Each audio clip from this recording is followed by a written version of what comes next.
Assalamualaikum warahmatullahi wabarakatuh. Pemirsa Oksigen ID Channel, saat ini kamu sedang menyaksikan Tausiah Harian Ramadan bersama saya Putri Yulianti dan juga Ustadz Fazlur. Oke Ustadz, seperti biasa kita terlebih dahulu mendengarkan tausiah dari Ustadz Fazlur mengenai dosa orang yang menyerupai lawan jenis. Masya Allah nih Ustadz judulnya. Oke, dan juga pastinya kita akan membacakan dan menjawab pertanyaan-pertanyaan dari kalian semua ya, pemirsa Oksigen ID Channel. Oke, kalau gitu Ustadz langsung saja diberikan tausiah ya. Baik, terima kasih banyak. Bismillahirrahmanirrahim. Assalamualaikum warahmatullahi wabarakatuh.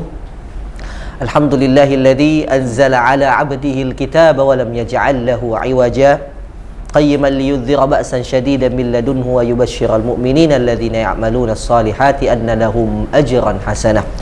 Thumma salatu wassalamu ala asyrafil anbiya'i wal mursalin sayyidina wa habibina wa syafi'ina wa qudwatina wa maulana Muhammad wa ala alihi wa sahbihi ajma'in wa ba'd. Alhamdulillah, para pemirsa sahabat Oksigen ID Channel yang dimuliakan Allah dan seluruh kaum muslimin dimanapun kita berada. Alhamdulillah, di bulan Ramadan ini Allah terus memberikan kita nikmat iman, nikmat Islam, serta keistiqomahan untuk selalu mendekatkan diri kepada Allah, menjalankan ibadah yang mulia ini, yaitu ibadah puasa di bulan suci Ramadan. Baik, terkait topik kita, dan ini sangat berbahaya, dan ini juga menjadi obrolan yang bukan hal yang tabu di masyarakat kita, bahwa bagaimana Islam memandang kaum LGBT atau seseorang yang menyerupai lawan jenis. Ternyata dalam agama kita Allah Subhanahu wa taala memberikan pedoman kepada kita, bimbingan kepada kita, bahwasanya setiap manusia yang lahir itu lahir dalam keadaan fitrah. Fitratallahi allati fataran nasa 'alaiha la tabdila li kalimatillah. Sesungguhnya Allah itu menciptakan sesuatu dengan fitrahnya, dan Allah menciptakan sesuatu itu dengan kesempurnaannya. Di surah At-Tin Allah sampaikan, laqad khalaqnal insana fi ahsani taqwim. Sungguh kesempurnaan ciptaan Allah itu di atas segala-galanya. Tidak ada kekurangan yang kita lihat dalam ciptaan Allah, baik langit maupun bumi. Begitupun ciptaan Allah, ya, bagaimana Allah menciptakan manusia. Maka fitrah inilah yang ada di dalam manusia. Dan kemudian Allah menjelaskan setelah Allah memberikan kita fitrah, yaitu disebut dengan fitrah keislaman, fitrah kesucian. Allah Subhanahu wa taala menjelaskan juga dalam firman-Nya di dalam surah yang disampaikan Allah Subhanahu wa taala di surah An-Nisa, juga di surah Al-Hujurat, di mana Allah mengatakan, ya ayuhan nasu, sesungguhnya ketahuilah wahai manusia. Ya, di surah Al-Hujurat Allah sampaikan, inna khalaqnakum min dzakarin wa untha wa ja'alnakum syu'uban wa qabaila lita'arafu. Kita diciptakan ada laki-laki, ada perempuan, di mana ini adalah ciptaan Allah yang Allah ciptakan berpasang-pasangan, yang dijelaskan di surah An-Nisa. Ya ayyuhan nasu ittaqu rabbakumul ladzi khalaqakum min nafsin wahidah wa khalaqa minha zawjaha wa batha minhuma rijalan katsiran wa nisaa. Wahai manusia, bertakwalah kepada Allah, yang dimana Allah menciptakan kamu berpasang-pasangan dari laki-laki dan perempuan yang jumlahnya banyak. Maka dari sini kita tahu bahwa ciptaan Allah itu laki-laki dan perempuan, tidak ada yang di tengah-tengahnya, tidak ada yang nyerong kiri nyerong kanan, semuanya jelas statusnya, laki-laki atau perempuan. Maka ini fitrah yang harus kita jaga. Makanya Rasulullah SAW yang disampaikan Ibnu Abbas sangat tegas dengan mengatakan, Rasulullah, la'anallah, Allah melaknat al-mutasyabbihina minar rijali bin nisa, laki-laki yang menyerupai perempuan, wal mutasyabbihati bin nisa minar nisa'i birrijal, dan perempuan yang menyerupai laki-laki. Allah katakan di dalam yang disampaikan Rasulullah bahwasanya dia akan mendapatkan laknat. Maka ini sangat berbahaya bagi kita sebagai orang yang beriman. Ketika melihat hal tersebut, kita mengatakan itu hal biasa-biasa saja, itu kan naluri, itu kan kecondongan dia, itu kan pilihan dia. Tidak, katakan itu adalah sesuatu yang tidak benar yang harus kita luruskan, karena sesuatu yang salah, sesuatu yang tidak baik akan menimbulkan yang namanya mafsadah, kerusakan. Tidaklah kita berkaca bagaimana kisah kaum Nabi Lut. Dikatakan bal antum qaumun tajhalun. Umatnya Nabi Lut dikatakan adalah umat yang bodoh. Kenapa? Karena dia mendatangi laki-laki, bukan perempuan, melakukan perbuatan homoseksual yang Allah Subhanahu wa taala membenci perilaku itu, dan akibatnya apa? Mereka diazab oleh Allah Subhanahu wa taala dengan hujan batu, hijaratan min sijilin mandud, dihujani dengan hujan batu, dimusnahkan seluruh orang yang melakukan perilaku yang disebut dengan LGBT. Betapa besar dan betapa berat ancaman Allah Subhanahu wa taala. Maka di bulan Ramadan ini saya mengajak kepada kita semua untuk menjauhi perilaku yang seperti ini. Ketika ada saudara kita, ada kerabat kita, ada teman kita, maka tugas kita adalah untuk meluruskan, tidak menghakimi, mengajaknya baik-baik, dan tentu dengan cara memanusiakan dia sebagai manusia. Mudah-mudahan bermanfaat bagi kita semua. Barakallahu fikum. Wassalamualaikum warahmatullahi taala wabarakatuh. Waalaikumsalam. Wah, Masya Allah nih Ustadz Ya. penjelasannya. Makasih banyak Ustadz atas tausiahnya. Kalau gitu, pemirsa Oksigen ID Channel jangan kemana-mana, tetap di Tausiah Harian Ramadan.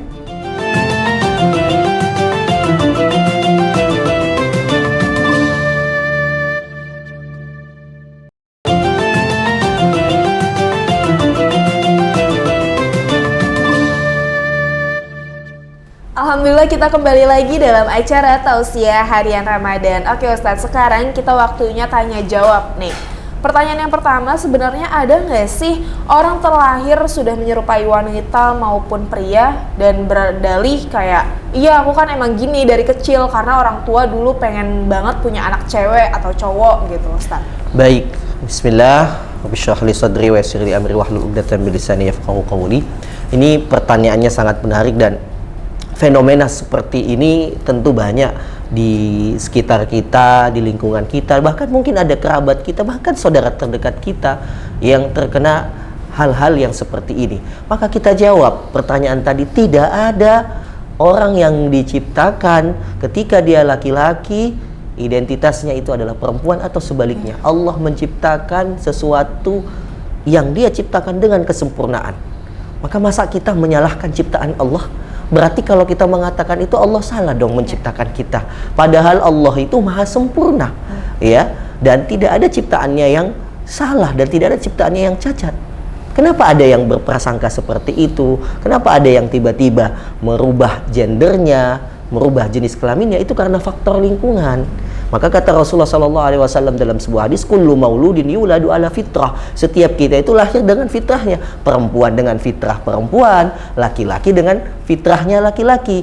Siapa yang merubah kondisinya? Fa'abawahu, keluarganya, bapak ibunya, lingkungannya membuat mereka menjadi Yahudi, Nasrani, mengubah pola pikirnya, merubah mindsetnya, merubah cara berpikirnya, bahkan mendukung ya keinginannya untuk mengubah status gender dia. Jadi sebenarnya faktor utama kenapa adanya perubahan ini adalah pertama faktor lingkungan, selain tentu ya adanya dorongan dan motivasi dari pihak terdekatnya, sehingga dia yakin saya ini bukan laki-laki padahal dia laki-laki gitu. Karena ini sangat mempengaruhi psikis dia dan juga sangat mempengaruhi kejiwaan dia ketika dia mendapatkan dorongan dari sesuatu yang tidak dibenarkan agama, sehingga dia yakin dengan kepercayaannya itu padahal itu salah. Iya. Jadi padahal dia mengklaim diri sendiri ya Ustadz. Betul. Oke, baik, terus kemudian ada orang saat ini mewajarkan orang yang menyerupai wanita atau pria. Hal yang seharusnya kita lakukan apa sih? Karena banyak banget nih yang bilang ya udahlah kan dosa ditanggung masing-masing, gak usah urusin hidup orang lah gitu. Iya, kita tadi sudah menyampaikan kalau kita orang yang beragama, yang memiliki landasan agama, berarti kita mengikuti peraturan-peraturan Allah Subhanahu wa taala, bukan mengikuti hawa nafsu dan ego kita masing-masing. Karena kalau semua manusia mengikuti ego dan hawa nafsunya, maka dikatakan dalam Al-Qur'an manusia layaknya binatang. Karena kalau udah kita sifatnya seperti binatang, maka kita tidak mengenal lagi yang namanya etika, kita tidak lagi mengenal yang namanya sopan santun, kita tidak lagi mengenal yang namanya saling menghormati satu dengan yang lain. Maka Syekh Wahbah Az-Zuhaili dalam kitabnya Al-Islam wa Adillatuhu mengatakan Allah jelas dalam firman-Nya menciptakan manusia itu berpasang-pasangan, dan Rasulullah dalam hadisnya juga jelas bahwasanya Allah melaknat orang yang menyerupai satu wanita menyerupai laki-laki atau laki-laki menyerupai wanita. Maka itu tidak ada toleransi di situ. Maka caranya adalah kita mengembalikan hal-hal yang tidak baik ini kepada fitrahnya. Jadi kalau kita ingin melakukan sebuah perubahan, melakukan sebuah hal-hal yang mengubah kondisi kita harus memahamkan siapa yang kita ubah, bahwa apa yang dia lakukan itu tidak benar dan salah. Jangan kita iakan. Gitu. Oke, lalu sebenarnya adab berpakaian dalam Islam tuh gimana sih Ustadz? Iya, yang tadi kita sampaikan bahwasanya menyerupai itu bukan hanya dalam hal-hal yang bersifat gender saja, tapi dalam perilaku juga tidak dibolehkan, kata Syekh Wahbah Az-Zuhaili. Bahkan wanita yang menyerupai rambut laki-laki atau laki-laki menyerupai rambut wanita, berpakaiannya, perhiasannya, cara jalannya, dan lain sebagainya yang menyerupai wanita atau sebaliknya, maka itu tidak dibolehkan dalam agama. Maka kita punya adab-adab dalam berpakaian. Kalau laki-laki memiliki adab tentunya, ya, perempuan juga memiliki adab. Apa adab-adab yang harus dijaga? Yang pertama adalah ketika berpakaian kita menggunakan pakaian-pakaian yang baik, yang halal, yang tentunya menutup aurat kita, ya, yang tentunya menjaga diri kita dari segala hal-hal yang bersifat nanti mudarat atau bahaya. Yang kedua, kita pastikan ya pakaian kita itu tidak menyerupai wanita atau wanita tidak menyerupai laki-laki. Dan yang ketiga, ketika kita berpakaian kita dahulukan bagian yang kanan membaca bismillah. Ini semua adab-adab ketika kita berpakaian dan juga berdoa kepada Allah Subhanahu wa Ta'ala, seperti itu. Oke, baik Ustadz, kita jeda dulu nih karena pertanyaannya makin menarik nih Ustadz. Kita jeda dulu sebelum kita ke pertanyaan selanjutnya. Aku ada Fiti, 3 janji Allah kepada kaum Yahudi. Oke, kita lihat cuplikannya berikut ini.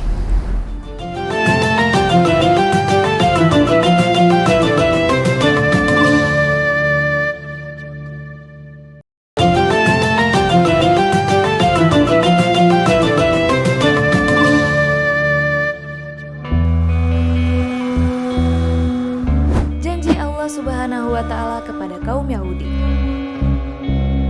Berbicara tentang bangsa Yahudi membuat ingatan kita tertuju pada tingkah lakunya yang sering meremehkan bangsa lain. Tingkah laku orang Yahudi bukan sekedar kebetulan. Al-Quran telah menjelaskan tindak tanduk bangsa Yahudi. Allah Subhanahu wa ta'ala berfirman, "Dan telah kami tetapkan terhadap Bani Israel dalam kitab itu, sesungguhnya kamu Bani Israel akan membuat kerusuhan di muka bumi ini 2 kali, dan kamu pasti akan menyombongkan diri dengan kesombongan yang besar. Maka apabila datang saat hukuman kejahatan yang pertama dari kejahatan itu, kami mendatangkan kepadamu hamba-hamba kami yang mempunyai kekuatan besar, lalu mereka mencarimu keluar masuk kampung ke seluruh negeri, dan itulah ketetapan yang pasti terlaksanakan." Janji kedua Allah kepada Yahudi, kesombongan dan kerusakan yang lebih besar kembali diulangi bangsa Yahudi. Hal ini sebagaimana firman Allah Subhanahu wa ta'ala di dalam Al-Quran, "Kemudian kami berikan giliran padamu untuk mengalahkan mereka kembali, dan kami membantumu dengan harta kekayaan dan anak-anak atau keturunan,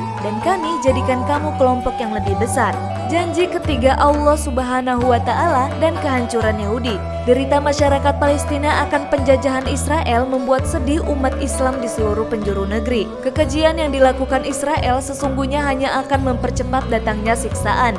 Sebagaimana yang dijanjikan Allah Subhanahu wa ta'ala, jika kamu berbuat baik atau berarti kamu berbuat baik bagi dirimu sendiri, dan jika kamu berbuat jahat, maka kejahatan itu bagi dirimu sendiri. Dan apabila datang saat hukuman bagi kejahatan yang kedua, kami datangkan orang-orang lain yang menyuramkan muka-muka kamu, dan mereka masuk ke dalam masjid, sebagaimana musuh-musuhmu memasukinya pada kali pertama untuk membinasakan sehabis-habisnya apa saja yang mereka kuasai.